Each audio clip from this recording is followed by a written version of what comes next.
Welcome, everybody. I am very, very honored today to have a guest on my Facebook Live show, and a guest who is also a thriving cancer survivor. 30 years, he's going to share his story with us. He is the author of his new memoir called I Used to Have Cancer. We have that right here. We're going to be talking about that as well. Very honored to have you here, James Templeton. And why don't we just kick off and introduce yourself? I'm Kirstin Nussgruber from KirstinsCancerCare.com, and every now and then I take the privilege of inviting somebody who is just such a role model, even for me in my own life, and of course in the whole realm of cancer healing. So today is such a day, and James Templeton, we're just so honored to have you here on our show. Welcome. Well, thank you, Kirstin. It's wonderful to be here with you. So why don't I kick off reading your bio that everyone knows who we have here in front of us. So you are a fifth generation Texan. You tapped into your fighting spirit and became an over 30-year cancer survivor. I love that. I absolutely love that. Who healed himself from a terminal diagnosis with the use of alternative medicine and healing modalities. You are also the visionary founder of UniKey Health Systems, and I'm sure we're going to hear about that too, and the Templeton Wellness Foundation. You have utilized your wisdom and experience to helping others achieve optimal health and wellness. Your latest book, I Used to Have Cancer, which is just about to be released at the end of this month, is your memoir in which you chronicle your amazing journey back to health. And you are also the co-author of Your Body Knows Best. Now you live in the Pacific Northwest and you dedicate much of your time to living a healthy lifestyle and inspiring others to do the same. You enjoy lots of outdoor activities and of course spending time with family and friends. So I'm going to mention it here. We're going to mention it again at the end. You can go to the website, which is the title of the book, IUsedToHaveCancer.com, to get a glimpse of more of your history. So once again, welcome, James. And oh, thank you so much. Why don't we just start with your story? First of all, you are here 30 years later. A terminal diagnosis means it was stage 4. And you and I talk about stage 4 flippantly often, but stage 4 is quite a very frightening diagnosis. And for many of us, it really is kind of almost like a fatal stamp that we get. So stage 4 means it has spread in your body. So you have bounced back from that, and it's been over 30 years. So a true cancer warrior. So why don't you start on off, and how did you do that? Well, I'll tell you, it's going to be almost 34 years coming up here soon. And since I was diagnosed the first time, but, I was just a regular guy living in Texas. And I thought I had everything going for me. I thought I had the world by the tail, and I was successful. I was a young entrepreneur, and I was successful. I was in my, early 30s, and I had a beautiful wife and a beautiful young daughter that wasn't even 2 years old yet. And I had several businesses, and I was very busy and successful, and I thought I was in good shape. I had become a runner. I ran a lot and I exercised a lot, and people would see me running all over town and they'd say, boy, this guy's in tremendous shape. And I thought to myself, that, I'm doing the right thing. And the reason I was doing all this is because my father and my grandfather both died at a young age of heart disease, heart attacks. My father died at 46. My grandfather, which I never knew, died at 36. And I had a mother that died before I was 2. And I had a little brother that died when he was 8.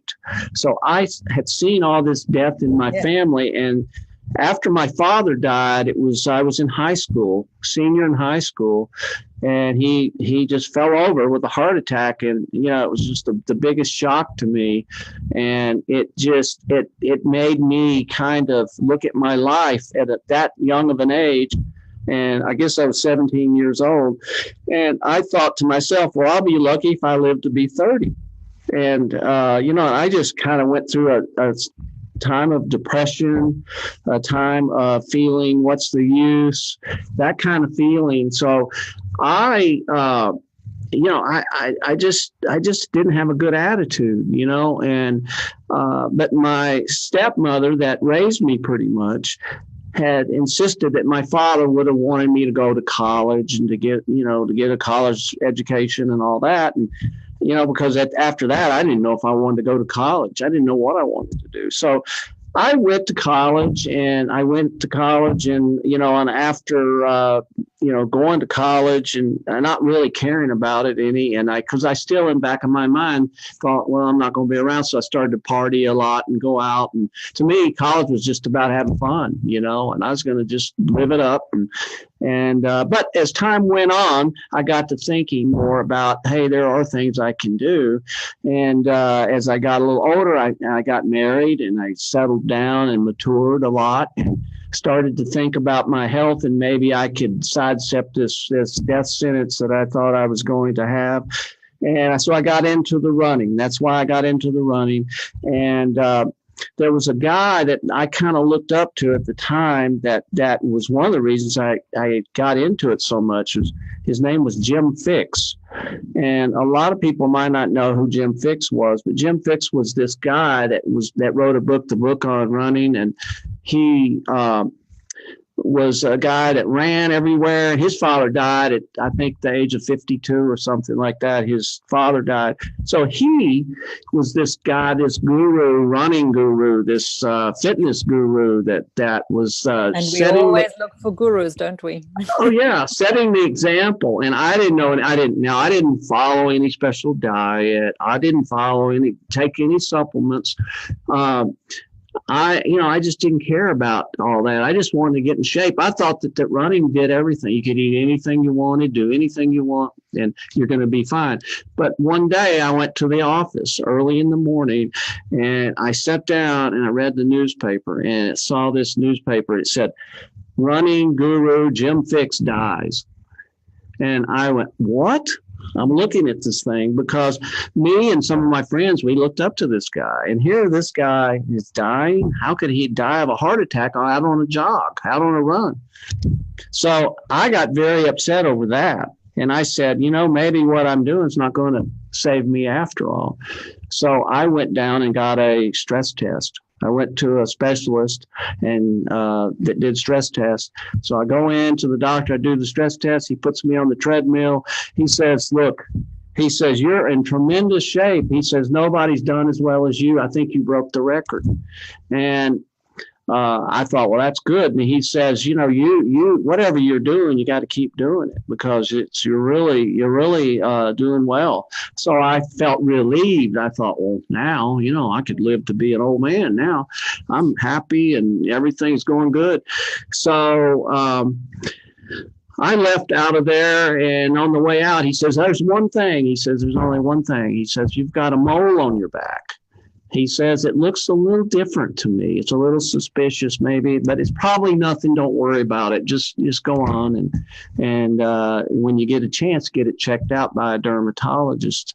So he told me a guy's name down the hall at this professional building where I was at. And he says, go in there when you get a chance. So I did. A few weeks later, I went in, got it checked out, and I go in to see the doctor. He goes, what seems to be the problem? I said, well, I got a mole on my back that my doctor said to have checked out. And he says, well, let's look at it and see what it is. Well, I took my shirt off. He looks at it and he goes, oh, my God. And he goes into all this deal. He says, oh, my God, I think you have melanoma. I mean, right off the bat. Well, I didn't know much about melanoma because melanoma to me was just a kind of a scary sounding word. And I remembered my stepmother once said that people die from having, moles sometimes that are cancerous, and they die from it. And I remember that as metastasize. They can actually affect other organs. Yeah, that's the type of skin cancer, which is pretty aggressive. Yes. Yeah, and so I mean, this guy says we might have to remove a large portion of your back and all this stuff. And he was like excited, like he had won the lottery. And it scared me to death. And I said, well, I'll get back to you. And I left. And I said to myself, I'll never go back to this guy no matter what. So I left. I went home, barely made it home. I got home, and my ex-wife, to be, which I was married at that time, she says to me, she says, let's get a second opinion. And she says, that's the best thing to do. And I said, that's a good idea. So we go and get a second opinion. I go to dermatologists I'd been to before. Way back, 10 years before that, I had a little issue with basal cell on my head at a very young age. And, he removed it, and he says, we'll have to keep an eye on things, over the years, because you might have it again. And so anyway, he says, but you know what, that looks a little suspicious to me. Let's go and let's have it checked out by a real specialist. And he's an oncologist, and he's a friend of mine, and we can get it checked out. And he's world renowned and all that. So I thought, well, it's scary, but if I'm going to have to do this, I might as well go on to one of the best. So I go in to see this guy, and he looks at it and goes, well, it looks suspicious to me also. And he says, I'll tell you, what we need to do is just check it out and see what it is. Let's just take it out here in the office, and we'll see what it is. So he took a big old plug out of my back, probably 2-inch square out of my back. And he says, I'll get back to you as soon as I can. I'll send it to the lab. He said, go home, don't worry, and I'll call you back in a few days. Well, I went home and I did worry. That's all I did was worry, of course, because you're thinking, oh my God, this could be melanoma. So you're starting to try to read all you can about it and all that. And here I am freaking out because it didn't look good what I was reading. And it was almost 2 weeks before he calls on the phone. And I was a total wreck, wasn't sleeping much and all that. And he calls on the phone. He says, I've got some good news and I got some bad news. And I said, oh my gosh, what's the good news? I'm thinking, and how could it, so he says, well, the good news is you have melanoma. And I'm thinking, good news, you got melanoma. He said, but we think we got it all around that area. We think we got it all. There's none around the perimeter areas. And he says, that's a good thing. We think we got it all. He says, the bad news is that it's very deep. And he says, it's very deep. And that means that it's stage 4 on something they call the Clark scale. And he says that means that we got to really watch it, and that means it's serious, and that this could spread. It can spread into other parts of your body. And so you're going to have to come in every 3 months or so, and we're going to check out your lymph nodes and just look at it, make sure everything's okay, see if we see any issues.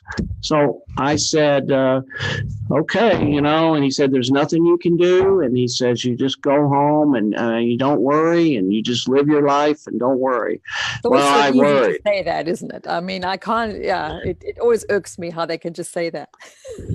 So all I did was worry. Oh, it's God. Like, don't worry. Well, that's all I did was worry. Yeah. I'm pacing the floor. Here I was, a guy that was really a happy-go-lucky kind of guy. Liked to have fun, liked to, go out and do. I ran. I felt pretty good, but I did notice that I had a lot of colds and flus and allergy problems, and I felt tired a lot. And I because you start thinking about all that. So I thought that when I got to be 30, that's what happens. Your body's older and you're starting to feel bad. So I'm like, every time I turn around, I'm getting a sinus infection or I'm getting something. But I was still running all the time, and I was my heart and lungs were in good shape. And but anyway, I became this guy that was not much fun to be around. I lost my ambition. I didn't care about anything. All I wanted to do was make this all go away. I wanted it to be a bad dream. I wanted this to just totally just go away, and it wouldn't go away, of course. And I wasn't a nice guy to be around. And I went back to the doctor, like he said, 2 different times. Everything's okay, right? And So then I find this lump in my groin. One morning I was taking a shower and I felt this lump that I hadn't felt. And because, you automatically start to feel around and all this. And I just took a big gulp because it scared me. And I said, I'm going to have to call the doctor's office. And I called the doctor's office and he says to me, well, come on in, let's look at it. So I go in, he looks at it, he goes, I think it's okay. Don't worry about it. Maybe you just bumped into something, whatever. So go on, don't worry, go back home, don't worry. Well, I go back home and I'm worried about this lump there and it's all there. And my wife, I think had enough of me, the way I had changed and the way I was, and didn't want to work and didn't want to do anything. And, it's a long story and we're going to cut it short here, but she ended up leaving me. And she took my daughter. And on one level, I didn't blame her. It was a shock to me, and I just wasn't the same guy. And I think she just decided that it'd be better if we split up, and so she moved into town. And so here I am now. Now I'm not only going through this, and now I didn't care. So I go back to the doctor though, because the thing started getting bigger. I go back in, and he says, well, we're going to have to go in there and see what this is. Sure. He said, check into the hospital. And, I was at the point that I didn't even care, whether I lived or died kind of after this separation. And it's important you mention that because I think that's kind of also the phases of development that we go through. And in the end, we have to rekindle that spirit within ourselves. It can't come from the outside. If we are not ready to receive and be open to that, we can have a hugely supportive team around us, supportive family members who only want the best for us. But if we are not committing to being our own personal advocate in our health, we have a situation like that can become incredibly frustrating. And you're kind of in this dark space, isn't it, where you just haven't switched on yet.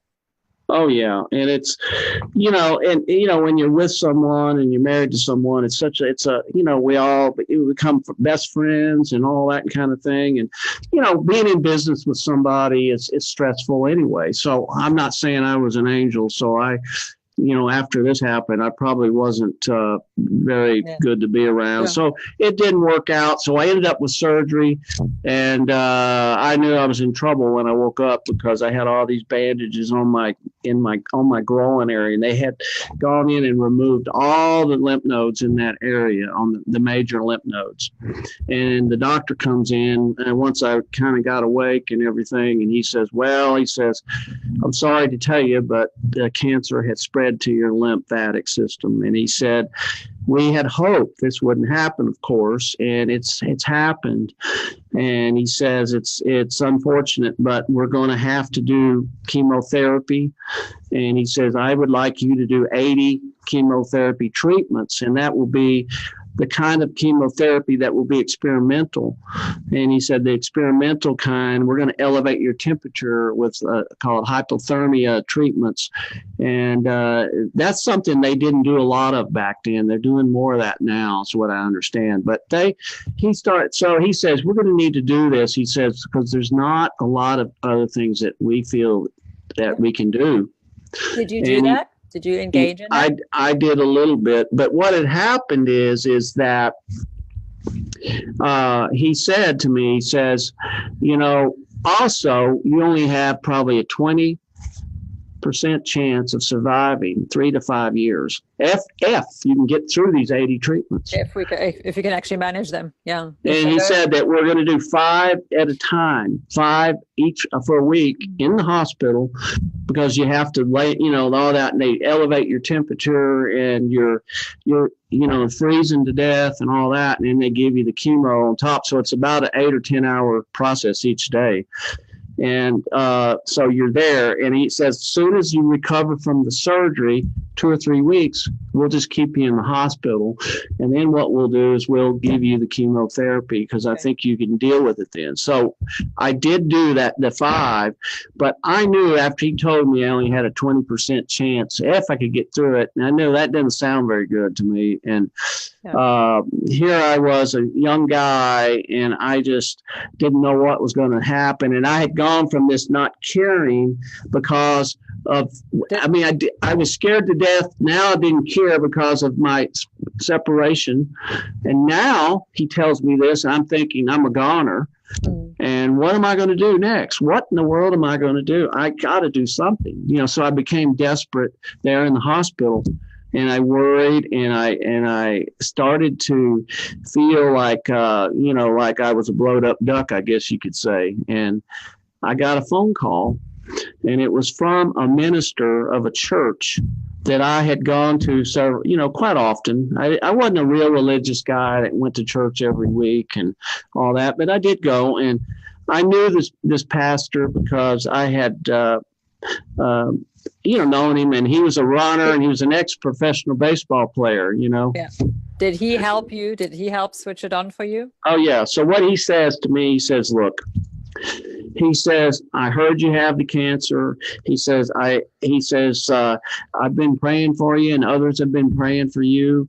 And he says, I just want you to know that, I'm here for you. God wants you to be healthy. He wants you to be well. But he says, I'm going to tell you something right now. He says, you got to beat this son of a bitch in cancer. That's exactly what he said, he just came out, and I never heard him talk like that. Here's this guy, this man of God, and he's saying this, and I was like, oh, wow. And it got my attention.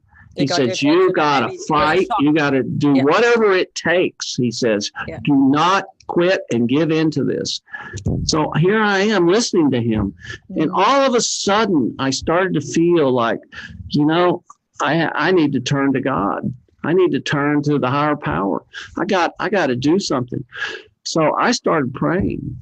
It's a weird thing what happened, but I started to pray, and I prayed like every cell in my body was praying. And I never felt this energy around me like that. And it's just like a hard thing. It felt like there was this weird vibration around me, it just never felt like that. Yeah. But as soon as I got through praying and asking God to give me an answer, I needed something. I was desperate. About 20 minutes later, I got a knock on the door, and it was a friend of mine. He comes through the door, and he's waving a piece of paper, and he's saying to me, he says, hey, I heard you were in here. And an old friend of ours heard about it and told me. And he said, a friend of a friend of a friend of mine at the office, he said, give me this article about a guy that cured himself of cancer using a natural diet.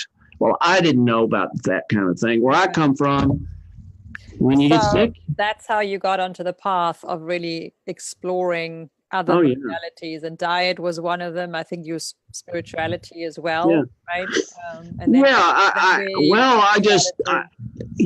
started to pray, and I got this answer. So here comes this friend through the door, and he's waving this paper, and he tells me about this guy, and he says, look, this guy healed himself. So I knew instantly. I said, I'm going to do this. This is what I'm supposed to do.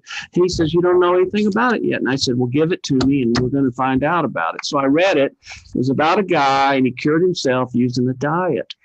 And I'd never heard of this diet. And he was talking about the macrobiotic diet. And I didn't know what that was. And so I just want to make sure that we kind of catch the Yeah. The gist of the story here, so that, because I don't want people to stop watching and then running off and thinking the macrobiotic is the diet to cure cancer. So we've got to be a bit careful here. Oh yeah, well, say that, but you started. Yeah, right. The macrobiotic diet was what I found out about, and it gave me hope, because I said to myself, I had no hope before that. It was something you could do, isn't it? You could become empowered to do something and to become proactive. I think that's the key here. You were drifting along before, and now you started to explore certain tools that could drive it. But you were driving. You started to drive. I always say you are the captain of your ship, and you need to drive it. You need to sail it. Yeah. Okay. So you're exactly right. And so what I did was, I had my friend go out and get this book that this guy had written. Yeah. And I read this book, and I couldn't put it down, and I was so excited.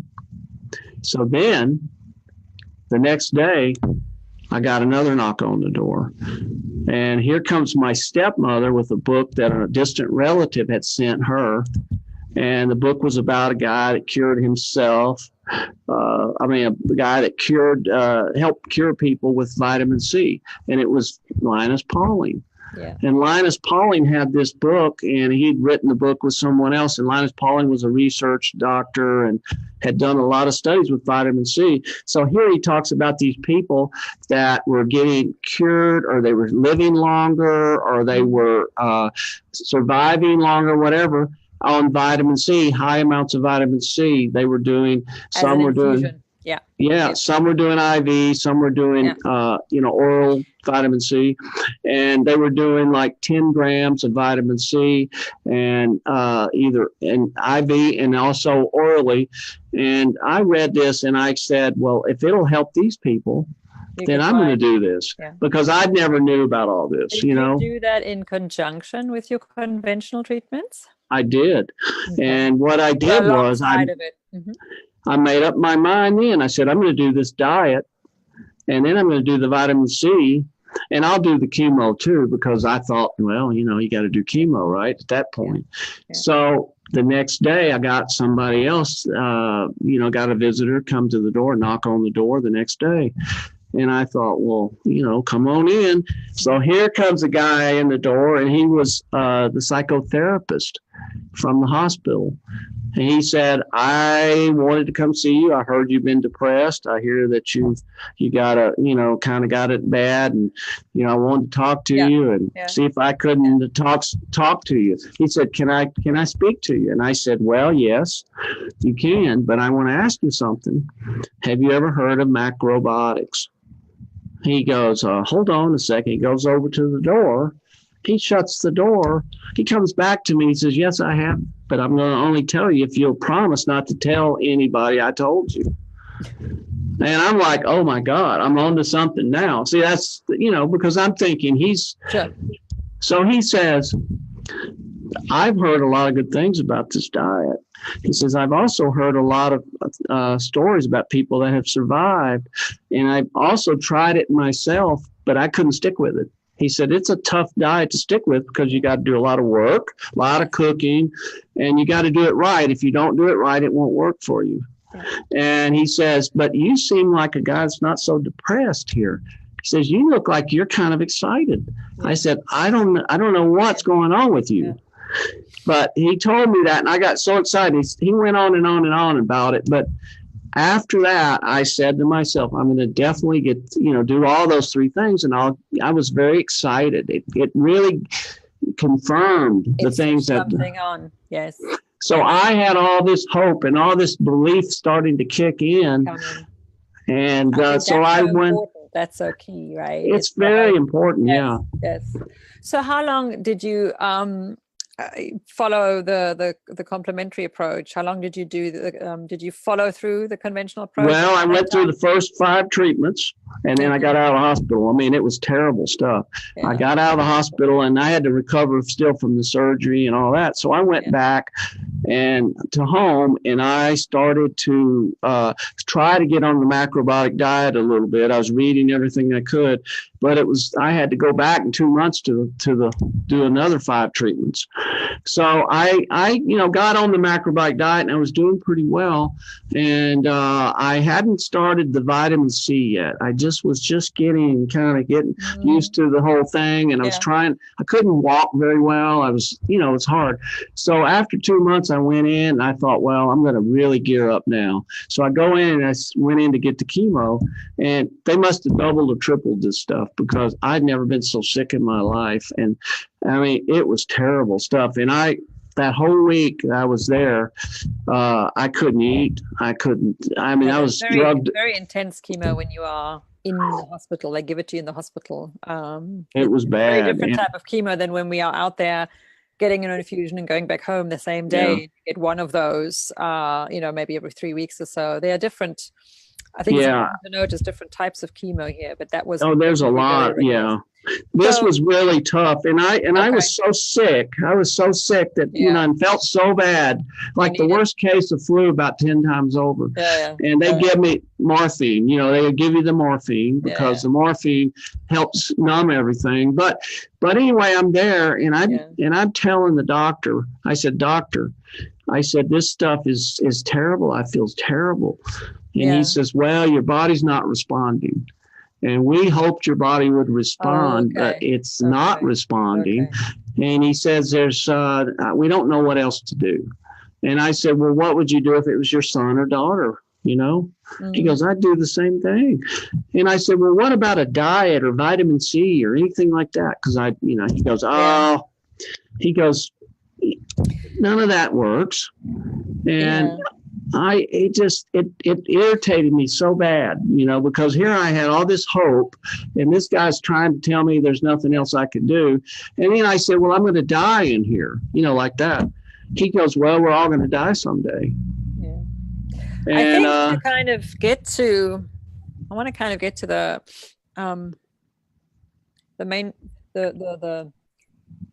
main point here, I think, is when you are at this point where nothing conventional really it doesn't look like it's working, and you don't have any options. So it doesn't seem that this is a curable disease with the conventional methods. And you, as the patient, are absolutely dedicated, and you will kind of do what it takes, not do what is convenient. And there's a distinction here. I make that often. I often have clients come to me, potential clients that are not clients yet, wanting to know, I want to reject all conventional treatments and I want to do alternative, but I want to dabble a little bit here, a little bit there. And I think it's a very important conversation to have, to say, if you're only going alternative, that you need to be just as vigilant, just as aggressive in that approach, and just as disciplined and dedicated. Because cancer has so many different hallmarks, and you need to be totally committed to do that. And I think that's exactly what you did. Also, coming from within, you drove yourself and you really, really stuck through with what you do. Because I often then have other clients say to me, "Oh, it's so difficult to do this. I can't swallow these supplements. I don't want to do this. I don't want to do that. That's inconvenient." And we can't say that if we're trying to fight cancer. We have to be all in. No, and when I got up, I ended up leaving the hospital at 2 a.m. I told the doctor what, and kind of told him off and called him an SOB and told him if I could get out of bed, I'd tear him apart. Because at that point, I think that's when the healing really started. Because I had made up my mind I was going to go to war with this cancer, and I was going to, go to battle and do whatever it took. So I left the hospital. I started taking the vitamin C. I started doing everything, detoxifying. I mean, this diet was unbelievable because it detoxified everything. And my immune system got stronger and stronger. And I lost quite a bit of weight and all that, but I really, really dug in, and it was remarkable for me. And I learned a lot along the way on my journey, and it's a long story. It's been a long time, and we can read about that here in your book, which is really great. I think, kind of, because we've got to wrap up here soon. What would you say? Because you focus on the macrobiotic diet. Is that an advice that you give? Because I know you also consult with patients to follow a particular diet. Is that something you still do today? Not necessarily, but what I did back then was, when I did this saved my life, along with the vitamin C and some other things that I did. It's being active and doing the whole thing. It's all the information's in the book. But the diet I use now is different, and I explain why in the book, and I explain some of the teachers that I ran across and people that guided me along the way. But to this day, I believe that the diet that you heal with sometimes, of course, after all these years, is not the diet you stay with forever. But I felt that the macrobiotic diet was so detoxifying and so balancing for me at that point. I didn't know anything else, at that point. But 50% is up here believing in something and really not, like you said, not cutting any corners, and I never did, and digging in and knowing that if it doesn't work for me, it's not going to work for anybody else, because I'm going to scratch and claw and do anything I have to get well. And that's how I feel like that's what really helped me more than anything, is a strong will. But today, I believe that there's a lot of diets out there. And for me to say this diet's the one to follow, I believe that, you got to have a diet high in the cancer fighting foods, high in cruciferous vegetables. You've got to have fermented foods, are very important, because 80% of our immune system almost is in the gut. In the gut, exactly. And to this day, I still take a lot of vitamin C. I never did the IV stuff, but I did take a lot. I took 20,000 plus milligrams of vitamin C back then. And I, have learned a lot along the way. And I've taken a lot of different supplements to this nowadays. Yes. And, sometimes I take more than others. It just depends on how I feel. But, it is important. And there's so many things out there now with new studies and new things that I have learned, that I believe that, a diet, though, you have to use all the right tools. You got to use diet, supplementation, and detoxification. And a good diet's going to help you to detox. And there's treatments for that, too, that help along the way. But if you have cancer, especially stage 4 or any kind of cancer, serious, it's serious business. Either you go all out or not at all. And that's important. Thank you for stressing that, because I think that's a very, very, very important point. We really, and regardless, even if we also do conventional treatments, we still have to have exactly that same mindset and mind frame. Conventional treatments alone are just not enough. They're just not cutting it. They are a very reductionist approach, and they are focused on healing. Even the immunotherapies that we have, which are meant to stimulate the immune system, they have come with very detrimental side effects too. So we still have to take responsibility, and there's so much else we can do in terms of our nutrition and lifestyle. Well, you give a very good guide here, which is great. And again, I think it's important. We each have to find our way. We have to figure out, what does this body need? There's also this intuition really, inner feeling that we need to follow to understand what's good for us. And I do the same thing. I think, we all understand nutritional therapy in the form of certain supplements monitored, but we also listen to our bodies. There's sometimes a weekend when the body says, today it's fine, don't need anything today. So we listen to that.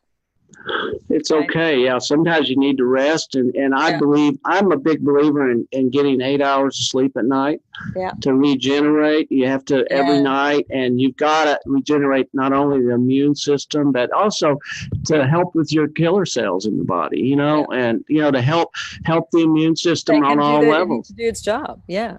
And the body needs it. A lot of people don't sleep enough. And it's just like with my thing, though. I don't know. Maybe the chemo helped me some. Maybe the surgery helped me some. Maybe that's what did it. But I wasn't going to sit around and wait to find out. And I'm not one that says that you don't do one or the other.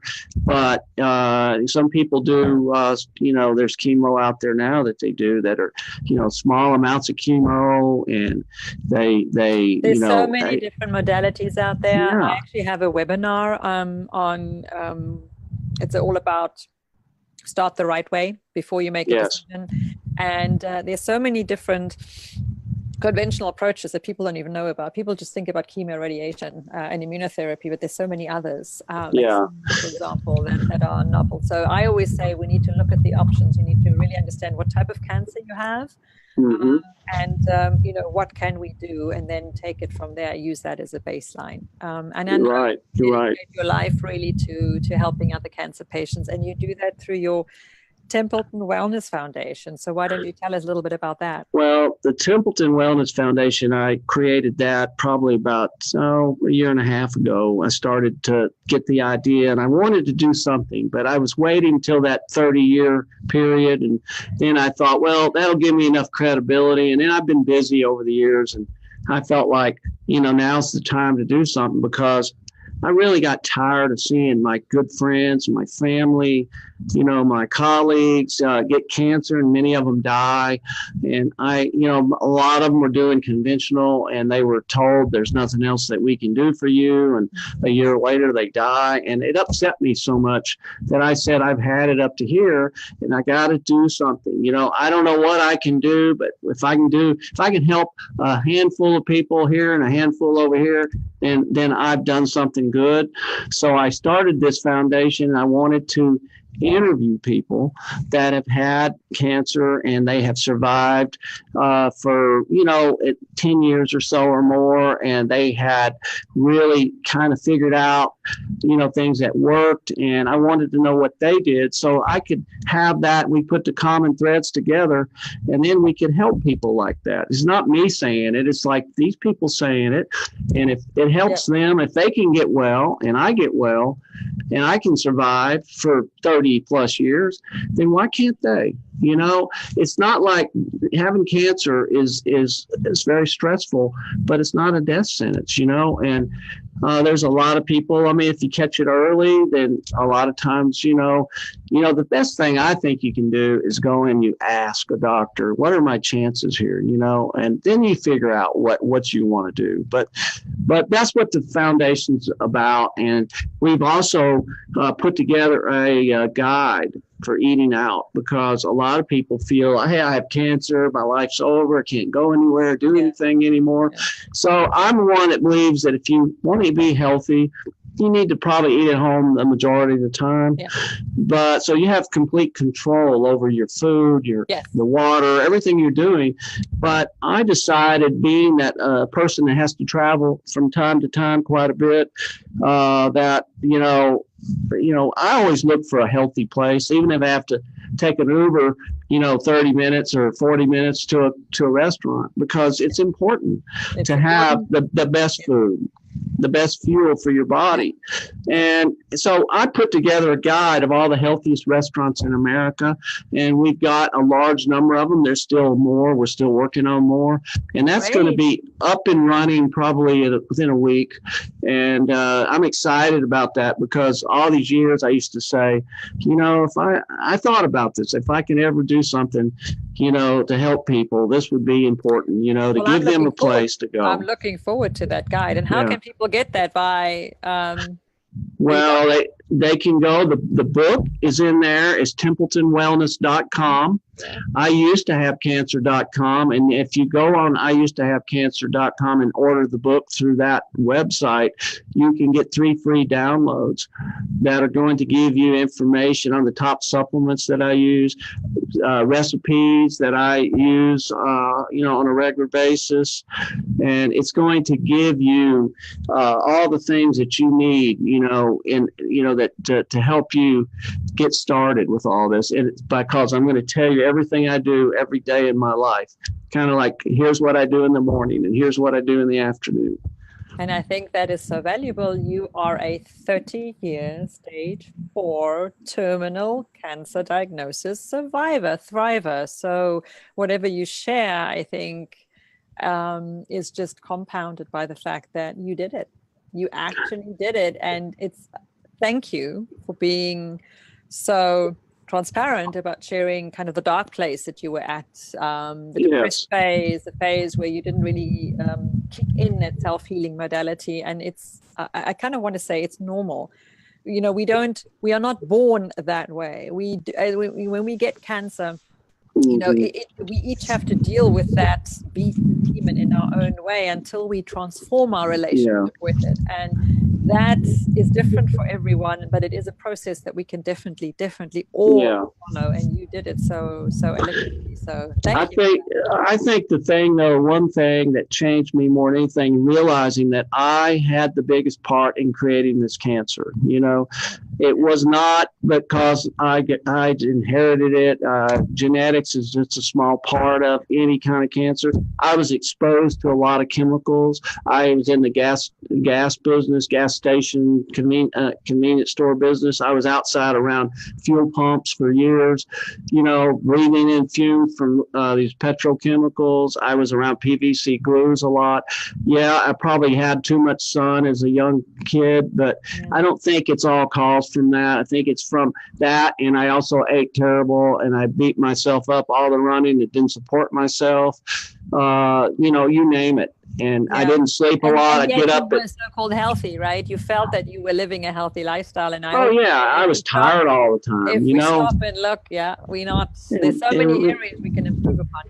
You learn to listen to your bodies, and we talked about before, but it's just it's all about balance. It's all about the immunity, and you've got to keep your immune system strong, because every day, if you don't, down the road, you're going to have problems. And there's a lot of reasons, and the book will tell you all that. So, well, again, final words from you, James. Where can they find this book?